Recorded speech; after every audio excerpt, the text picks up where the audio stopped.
How to recover a deleted Excel worksheet.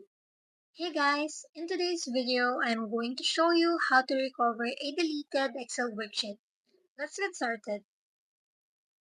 If you right click and delete the sheet, unfortunately, Excel doesn't have a built-in undo for deleted sheets once it is saved.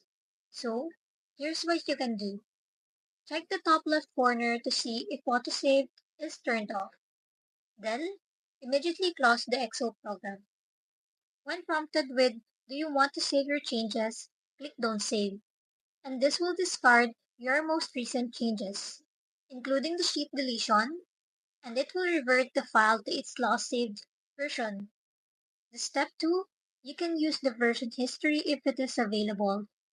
Go to File, click Info, and look for version history or manage workbook options. Here, you may be able to restore a previous version of your file, recover and save workbooks, and then the step 3, recover and saved workbooks.